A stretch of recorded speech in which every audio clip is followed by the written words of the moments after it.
Selamat pagi yang terhormat Bapak Michael STMT selaku dan pembimbing. Izinkan saya untuk dan teman-teman ya. Selamat pagi yang terhormat Bapak Michael STMT selaku dan pembimbing saya dan teman-teman semua yang sudah hadir pada seminar proposal saya hari ini. Izinkan saya untuk mempresentasikan seminar proposal saya dengan judul Analisis Pemodelan Sebaran Banjir Daerah Aliran Sungai atau DAS Sungai Deli, Kota Medan menggunakan Ekras 2D. Nah, studi kasus yang saya ambil itu berada di Kecamatan Medan Marela. Ya, izinkan saya memperkenalkan diri. Nama saya Fernando Cristiano Panggabean dengan NIM 121210028. Adapun outline yang akan dibahas pada seminar hari ini, yang pertama itu pendahuluan, yang kedua tinjauan pustaka dan landasan teori, yang ketiga itu metode penelitian. Yang pertama, bab satu pendahuluan. Latar belakang. Di Indonesia, luas perairan tidak hanya dari luas lautnya, namun juga dari aliran sungai yang mana akan bermuara kembali ke laut. Sungai merupakan aliran terbuka dengan ukuran geometrik, yaitu penampang melintang, profil memanjang, dan kemiringan lembah yang berubah seiring waktu, tergantung pada debit material dan tebing.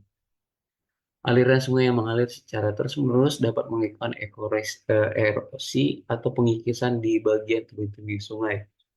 Namun di sungai juga dapat terjadi sedimentasi akibat dari eh, kecepatan arus sungai yang sangat besar. Erosi yang terjadi secara terus-menerus dapat mengakibatkan terjadi penumpukan sedimen di aliran sungai sehingga dapat mengakibatkan banjir. Banjir pada sungai juga dapat disebabkan dari tersumbatnya aliran sungai akibat sampah. Sungai Deli salah satu sungai di kota Medan dengan das yang cukup luas. Curah hujan yang tinggi mengakibatkan terjadinya peningkatan debit air yang dapat menimbulkan banjir.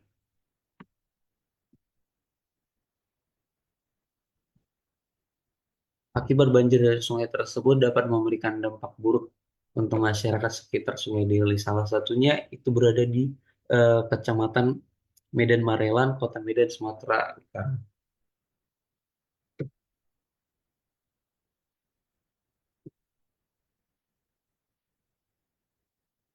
Rumusan masalahnya itu ada tiga. Yang pertama, berapa besar debit banjir rencana dengan menggunakan metode HSS Nakayasu pada kala ulang 2, 5, 10, 20, 25, 50, dan setahun.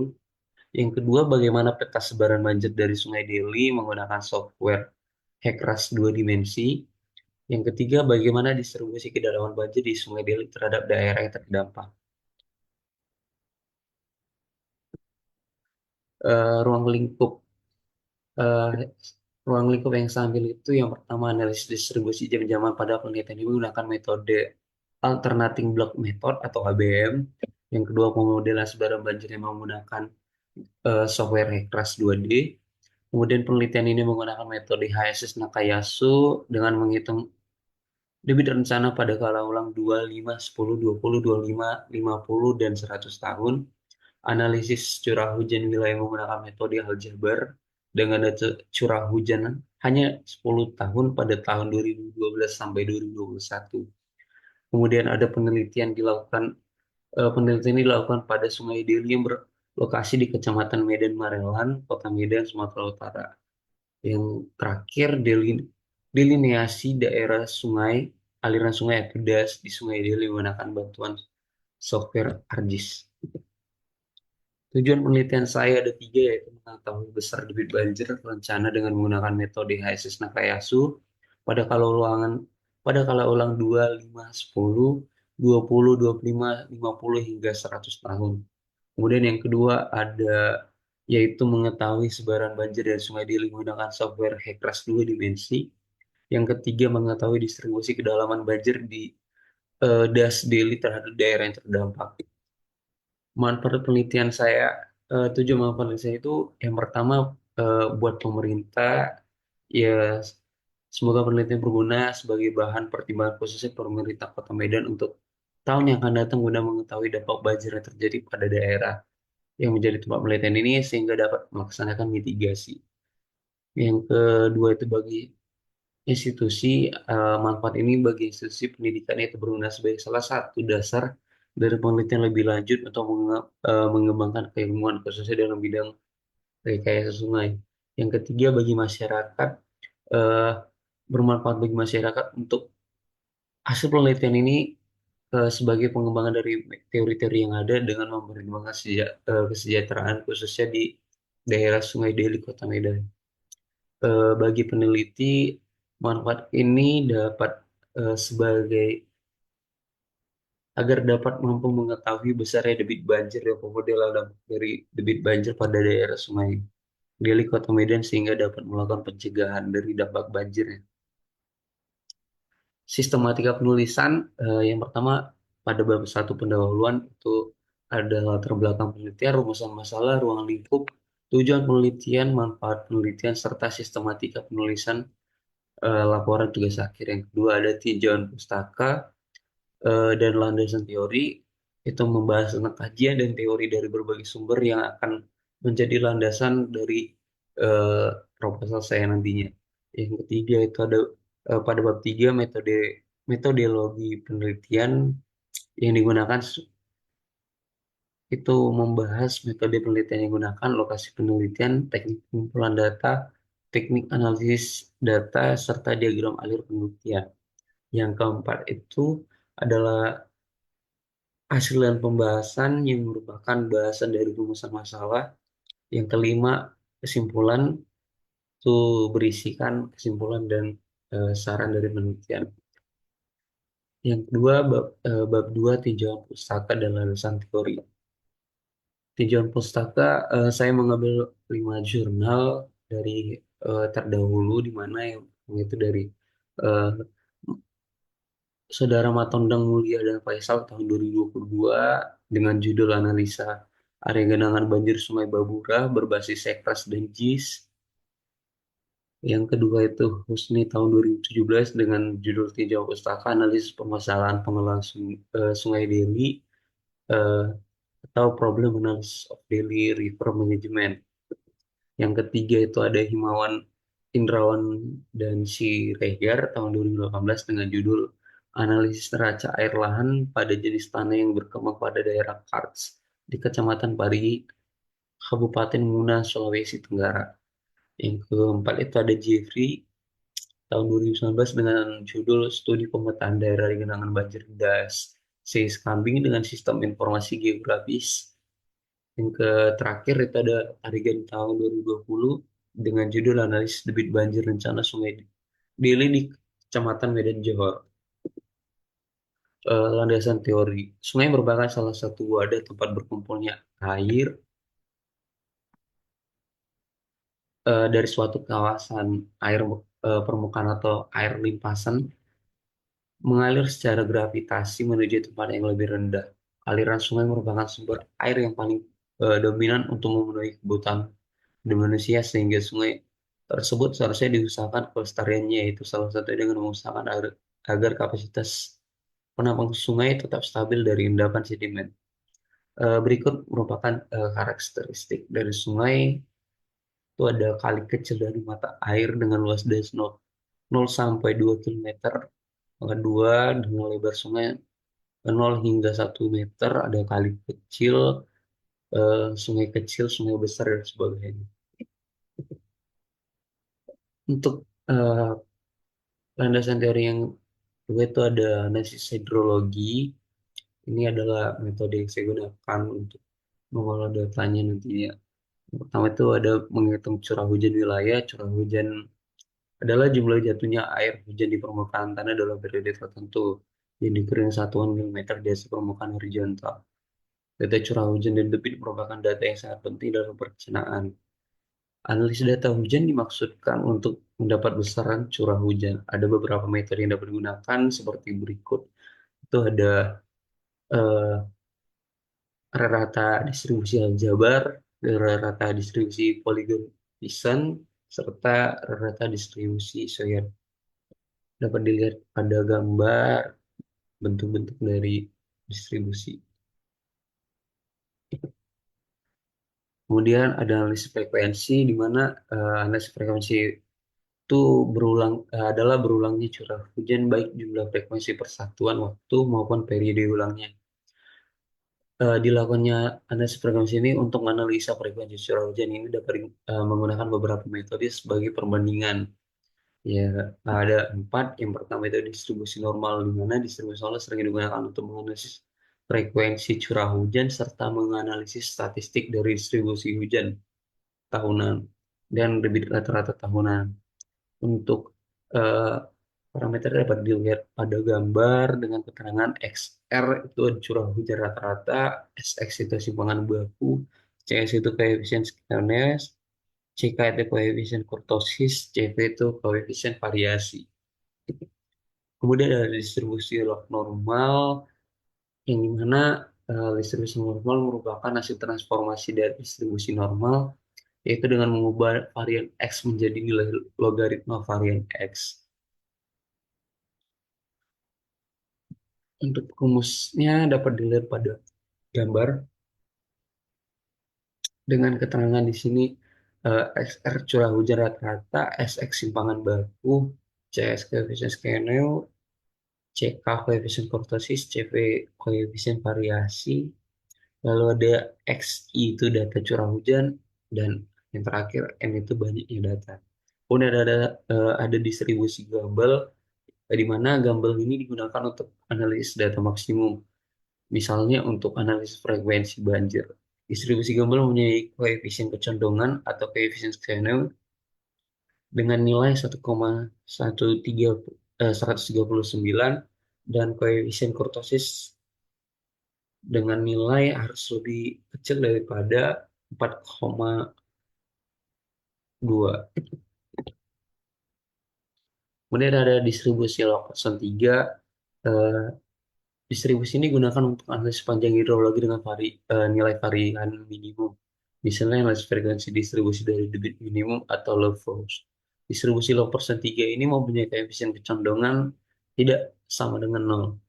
Untuk rumusnya dapat dilihat pada gambar dengan keterangan XTR itu perkiraan curah hujan yang diharapkan, log X itu nilai rata-rata curah hujan, K itu faktor frekuensi atau nilai variabel reduksi Gauss, dan yang terakhir S log S itu adalah nilai standar deviasi. Untuk jenis distribusi frekuensi dan cara distribusi dapat dilihat pada gambar. Kemudian ada analisis uji kecocokan. Di sini terdapat dua metode, yaitu Chi square dan uji Smirnov-Kolmogorov. Yang pertama itu Chi square itu adalah ukuran perbedaan yang didapat antara frekuensi yang diamati dengan yang diharapkan. Untuk parameternya dapat dilihat di gambar. Kemudian kedua itu uji Smirnov-Kolmogorov digunakan untuk menguji simpangan secara mendatar. Untuk rumus-rumusnya dapat dilihat pada gambar. Kemudian ada distribusi hujan jam-jaman. Untuk dapat mengubah hujan rancangan ke dalam besaran hujan jam-jaman, perlu didapatkan terlebih dahulu suatu pola distribusi hujan jam-jaman. Apabila yang tersedia adalah data hujan harian, untuk mendapatkan kedalaman hujan jam-jaman dari hujan rancangan dapat menggunakan model distribusi hujan. Salah satu model distribusi yang dikembangkan untuk aliragamkan hujan harian ke hujan jam-jaman menggunakan metode Alternating Block Method atau ABM. Alternating Block Method atau ABM adalah cara sederhana untuk membuat histograf rencana dari kurva ide.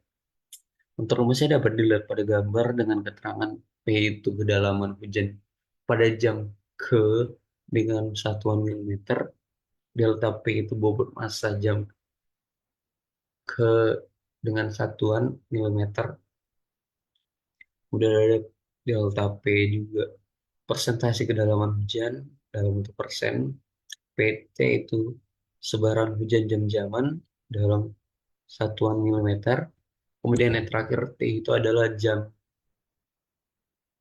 dengan satuan jam. Kemudian ada HSS namanya suhu.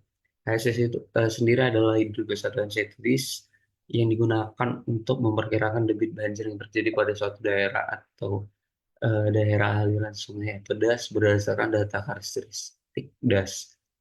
HSS yang biasa digunakan di Usain di antara adalah HSS Gaungan 1, HSS Limantara, HSS Snyder, HSS Nakayasu, HSS SCS, dan lain-lain. Hidrograf satuan atau HSS Nakayasu merupakan suatu cara untuk mendahulukan hidrograf banjir rancangan dalam suatu gas. Kenapa saya mengambil metode HSS Nakayasu? Karena eh, yang dari jurnal yang saya baca itu mengatakan bahwa HSS Nakayasu merupakan metode yang sangat eh, spesifik dan sangat teliti. Untuk rumusnya dapat dilihat pada tabel dengan keterangan QP itu debit puncak banjir, RO itu hujan satuan, TP itu tegang waktu dari permulaan hujan sampai puncak banjir, ada T03, di mana T03 adalah waktu yang diperlukan untuk mengurangi debit dari puncak sampai menjadi 30% dari debit puncak, TR lama hujan efektif yang besarnya 0,5 sampai 1 TG, lalu L itu panjang alur sungai, kemudian ada TG waktu konsentrasi dengan satuan jam, dan yang terakhir itu adalah alfa. Alfa itu adalah konstanta. Dapat dilihat pada gambar untuk syarat-syarat pada metode Nakayasu untuk membentuk dari grafik yang di sebelahnya. Mana untuk QD lebih besar daripada 0,3 QP itu kita jika T itu lebih kecil daripada TP dan lebih besar dari T03, maka untuk QD-nya itu debit yang digunakan itu dengan rumus eh, QD sama dengan QP 0,3 kali T per T besar per T dikali 0,3. Untuk syarat yang kedua itu T03, T harus lebih kecil sama dengan T03 dan lebih besar dari sama dengan 1,5 TP pada menggunakan rumus yang untuk 0,3 QP, dan yang terakhir ada T harus lebih besar dari 1,5 T03 dengan keterangan QI itu limpasan sebelum mencapai debit puncak, QD itu limpasan sesudah mencapai debit puncak. Lalu L itu panjang alur sungai, TG itu adalah waktu konsentrasi.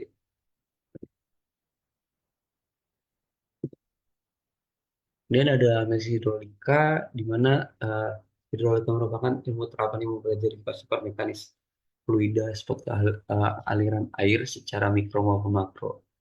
Dalam tenaga fluida, hidrolika berperan dalam membagi kontrol dan perpindahan tenaga menggunakan fluida termempatkan. Ruang lingkup hidrolika tersebar luas dalam berbagai aspek.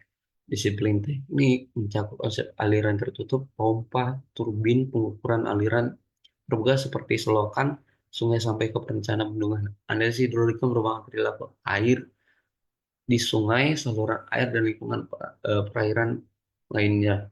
Analisis hidrolika sangat penting dalam berbagai konteks, termasuk dalam manajemen sumber daya air, perencanaan infrastruktur, dan mitigasi bencana alam seperti banjir. Kemudian ada pemodelan sebaran banjir menggunakan HECRAS 2D, di mana program HECRAS merupakan paket program dari ASC atau American Society of Civil Engineer. HECRAS dirancang untuk membuat simulasi aliran satu dimensi. Perangkat lunak ini memberikan kemudahan dengan tampilan grafisnya. Pada software HECRAS ini dapat ditelusuri kondisi air sungai dalam pengaruh hidrologi dan hidrolikanya, serta penanganan sungai yang lebih lanjut sesuai kebutuhan. Secara umum, perangkat lunak ini menyediakan fungsi-fungsi sebagai berikut. Yang pertama ada manajemen file, yang kedua input data dan pengeditan, yang ketiga analisa hidrolika, dan yang terakhir keempat keluaran.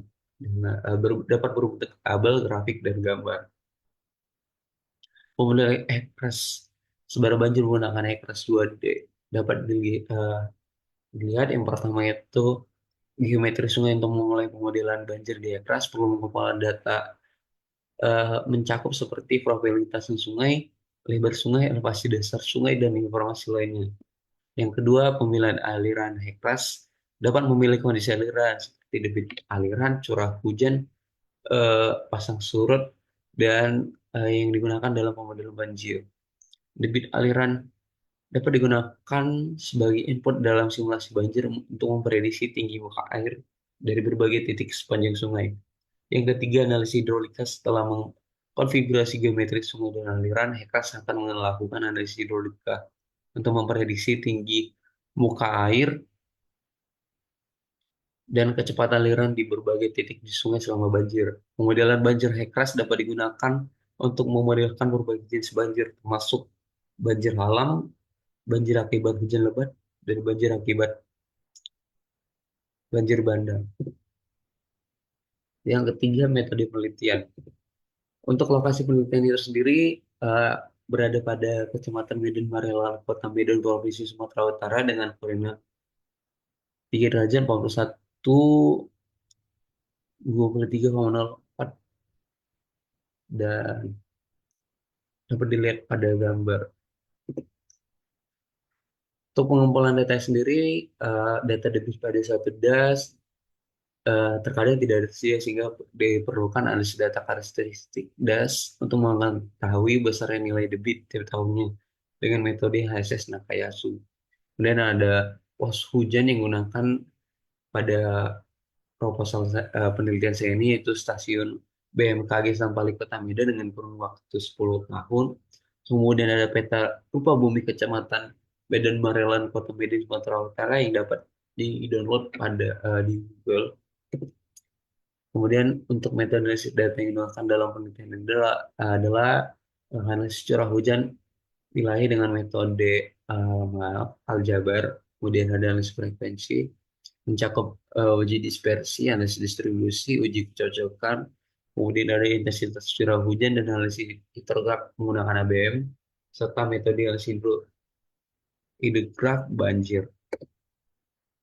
Untuk diagram halnya dapat dilihat pada gambar di mana langkah awal yang dilakukan itu adalah mengidentifikasi soal, studi literatur, kemudian pengambilan data, kemudian data curah hujan atau dinas administrasi wilayah, kemudian melakukan analisis distribusi curah hujan rencana, mana dapat dilihat ada 4 metode, normal, normal, person 3, dan distribusi global. Kemudian diuji kecocokan ada dua, yaitu Kuadrat dan Smirnov-Kolmogorov. Namun jika tidak memenuhi, maka perlu dilakukannya lagi analisis distribusi curah hujan rencana. Kemudian jika memenuhi dapat dilanjut ke dalam proses curah hujan jam-jaman atau ABM, kemudian menghitung debit rancangan menggunakan metode Nakayasu, kemudian menginput hidrograf banjir rancangan skala ulang 2, 5, 10, 20, 25, 50 hingga 100 tahun, kemudian dilakukan pemodelan debit di HECRAS 2 dimensi, kemudian melakukan hasil dan pembahasan, kemudian kesimpulan saran dan selesai. Sekian dari presentasi seminar proposal saya. Bila ada salah kata, saya mohon maaf. Saya kembalikan kepada Pak Michael. Terima kasih.